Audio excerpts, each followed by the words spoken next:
À une de ces éditions, le retour de l'Ebola. En Guinée, le gouvernement a annoncé l'intensification de sa campagne de sensibilisation à Ebola à la suite d'une recrudescence du virus qui a fait 5 morts. Plus de 800 personnes sont actuellement l'objet d'une surveillance médicale. Dans la capitale Conakry, la population craint que le cauchemar ne revienne, alors que l'an dernier, le virus a officiellement été éradiqué dans le pays. L'activité ne faiblit pas dans ce qui est l'un des plus grands marchés d'Afrique de l'Ouest, le marché de Madina dans la capitale guinéenne, Conakry. Mamadou Saliou, 30 ans, travaille ici depuis près de 10 ans. Il explique que les 2 dernières années ont été difficiles. Depuis qu'Ebola est apparu dans ce pays, les choses sont différentes. Cela a touché toutes les entreprises. Avant Ebola, tout le monde dans le marché rentrait chez lui avec de l'argent dans les poches, pas besoin d'être un gros marchand pour faire des bénéfices corrects. Nos voisins de Sierra Leone, du Libéria, venaient tous ici faire leurs courses.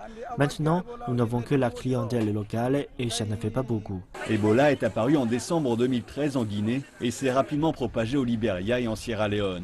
Plus de 2500 personnes en sont mortes en Guinée avant qu'en décembre dernier, le virus ait été officiellement éradiqué du pays.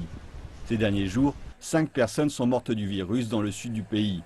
Les autorités se préparent à un retour de la maladie. Mais ce qui s'est passé est une défaillance du système de surveillance parce que nous avons mis en place sur le territoire national des agents de santé communautaire chargés de suivre sur tout le territoire, dans tous les villages, s'il y a une maladie fébrile, comme le palu.